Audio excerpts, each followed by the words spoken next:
Anthony Joshua, the famous British heavyweight boxer and former two-time world champion, is set for a significant opportunity in his next fight. Joshua, commonly known as AJ, will likely contend for one of the world titles currently held by Oleksandr Usyk. This much-anticipated bout is scheduled to take place at Wembley Stadium on September 21st. The path to this fight involves the outcome of a preceding match between Filip Hrgovic and Daniel Dubois. These two heavyweights are scheduled to face each other this Saturday in Saudi Arabia.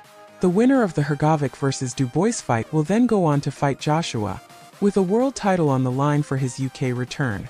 Originally, there was an expectation that Usyk would be stripped of his IBF title, which would then be made available for the Hrgovic vs Dubois bout. However, Usyk will retain his undisputed status for a bit longer following his recent victory over Tyson Fury. This decision has implications for Joshua's upcoming fight, as it clarifies the stakes and the title potentially at play. Promoters Eddie Hearn and Frank Warren, who respectively manage Joshua and Dubois, are set to engage in a significant event on June 1st. This event will see each promoter pitting their best fighters against those from the other stable in a major showdown in Saudi Arabia. Such a competitive format heightens the anticipation and excitement within the boxing community. For Joshua, the upcoming fight represents a chance to etch his name further into the annals of boxing history. If victorious, Joshua will join an elite group of fighters by becoming a three-time heavyweight world champion, a feat achieved by only 4 others in the sport's history. Frank Warren, the promoter of Dubois, expressed his hopes for an all-British clash between Joshua and Dubois.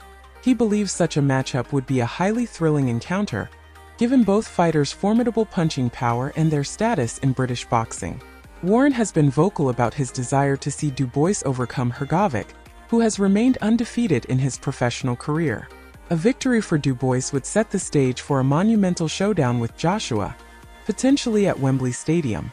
This prospect excites many boxing fans and analysts, who see the potential for a classic British boxing encounter. Joshua's recent form has been impressive. He has won 4 consecutive fights since his back-to-back losses to Usyk, where he lost and failed to regain his unified heavyweight belts. Joshua's victories have reaffirmed his status as one of the top heavyweights in the division, and his partnership with trainer Ben Davison has been particularly noted for the improvements in his performance and strategy. The ongoing rivalry between Joshua and Fury. Joshua was promised a shot at the undisputed belts after he achieved a knockout victory over Francis Ngannou in March. This victory was significant, especially considering that Fury had struggled against Ngannou in a crossover fight, which saw the former UFC champion pushing Fury to the limit. This adds another layer of intrigue to Joshua's upcoming fight, as it sets the stage for potential future matchups that could further define the heavyweight division. The boxing world is watching closely as these events unfold, eager to see who will emerge victorious in the Hrgovic vs Dubois fight, and what it will mean for Joshua's next challenge. The anticipation for Joshua's return to Wembley and the possibility of him reclaiming a world title has captivated fans, promising an exciting few months ahead in the heavyweight division. To understand the stakes and implications of these upcoming fights, it's essential to delve into the backgrounds and recent performances of the key fighters involved. Oleksandr Usyk, for instance, has established himself as a formidable presence in the heavyweight division. Originally a cruiserweight, Usyk transitioned to heavyweight and quickly made his mark by defeating top contenders.